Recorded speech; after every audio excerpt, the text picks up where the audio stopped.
अब next question है exercise 9.1 का क्वेश्चन नंबर 11। इसे ध्यान से देखिए, ध्यान से सुनिए और ध्यान से समझिए। शुरू करते हैं इसका सॉल्यूशन, जो कि बिल्कुल ही आसान है। सबसे पहले इसके क्वेश्चन को समझते हैं। इसके क्वेश्चन में दिया गया है a TV tower stands vertically on a bank of a canal from a point on the other bank directly opposite the tower. The angle of elevation of the top of the tower is 60 degree from another point 20 meter away from this point on the line joining this point to the foot of the tower. The angle of elevation of the top of the tower is 30 degree. Find the height of the tower and the width of the canal. According to this question इसमें एक TV tower A B दिया गया है जो एक canal के दूसरी side है। तो ये बीसी एक कैनल है। यहाँ पर सी पर कोई एक पॉइंट है सी, जहाँ से एंगल ऑफ एलिवेशन उस टीवी टावर के टॉप पर बन रहा है 60 डिग्री, और वहाँ से 20 मीटर की डिस्टेंस पर एक पॉइंट डी है जहाँ से एंगल ऑफ एलिवेशन टावर के टॉप पर बन रहा है 30 डिग्री। तो इस क्वेश्चन में हमें इस टावर की हाइट फाइंड करनी है और ये जो कैनल बीसी है इसकी वाइड्थ फाइंड करनी है, यानी कि बीसी कैनल की चौड़ाई फाइंड करनी है। A B is a tower and BC is a canal. तो हम सबसे पहले लेते हैं इन ट्राइंगल ए बी सी में। In triangle A B C, triangle A B C में हम लेंगे tan थीटा, क्योंकि हमें इसमें परपेंडिकुलर और बेस का रिलेशन चाहिए।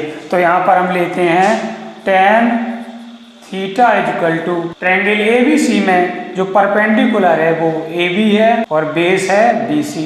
तो यहाँ पर हम लिख लेते हैं tan ट्रायंगल ABC में जो थीटा की वैल्यू है वो 60 डिग्री है, तो यहाँ पर tan थीटा की वैल्यू 60 डिग्री लिखते हैं is equal to AB as it is और BC as it is. tan 60 की वैल्यू कितनी होती है? √3 होती है। तो यहाँ पर हम लिखते हैं √3 is equal to AB upon BC। तो यहाँ √3 के नीचे 1 कर लेते हैं और हम यहाँ से BC की वैल्यू निकालते हैं। तो BC इज इक्वल टू आ जाता है AB अपॉन √3। तो ये BC इज इक्वल टू आ गया है AB अपॉन √3।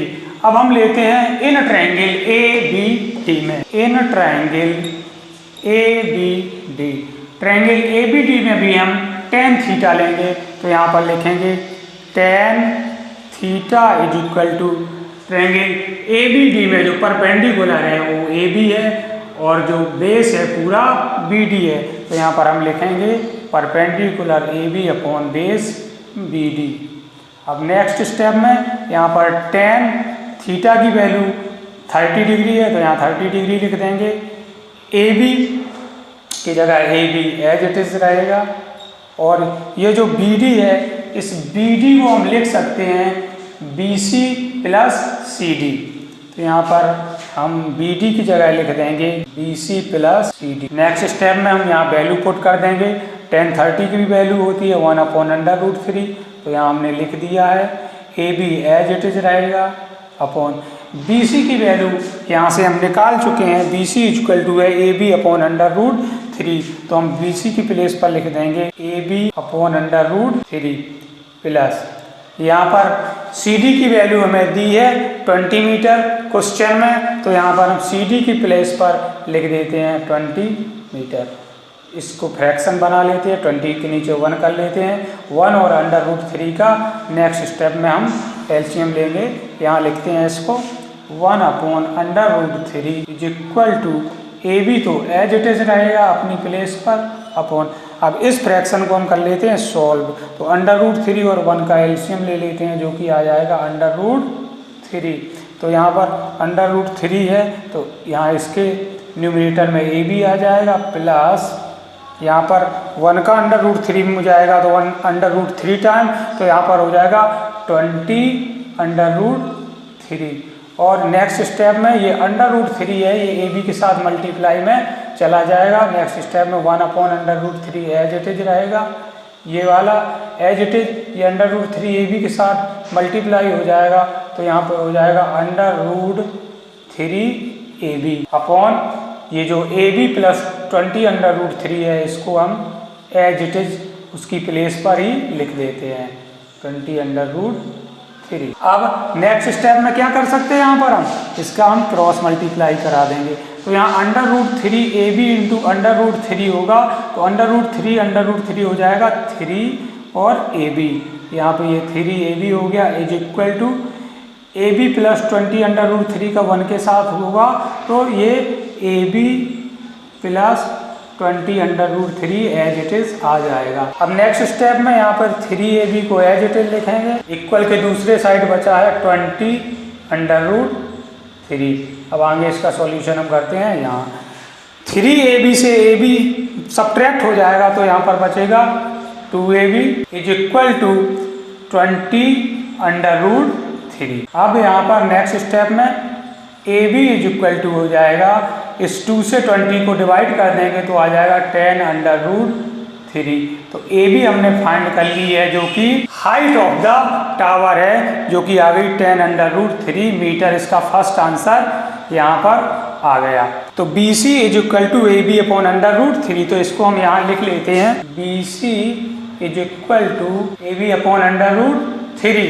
तो अब यहाँ से जब जो AB की हमने वैल्यू 10√3 निकाली है, वो यहाँ पर AB की प्लेस पर हम रख देते हैं नेक्स्ट स्टेप में। तो AB की प्लेस पर हम रख देंगे 10√3 अपॉन √3 एज इट इज रहेगा, तो ये √3 से √3 कैंसिल हो जाएगा, तो BC इज इक्वल टू आ जाएगा 10 मीटर, जो कि उस कैनल BC की चौड़ाई है। तो इसका सेकंड आंसर आ गया यहाँ पर 10 मीटर। तो इस क्वेश्चन में हमें height of the tower find करनी थी, तो हमने उसको निकाला है AB इक्वल टू 10√3 मीटर, जो कि इस AB टावर की हाइट है। और दूसरा हमें फाइंड करनी थी वाइड्थ ऑफ द कैनल, इस कैनल BC की चौड़ाई फाइंड करनी थी, जो कि BC है। तो BC इक्वल टू हमने निकाला है 10 मीटर, जो कि इस कैनल की चौड़ाई है। तो इस तरह से क्वेश्चन नंबर 11 यहाँ होता है कंप्लीट। अब हम मूव करते हैं इस एक्सरसाइज के नेक्स्ट क्वेश्चन की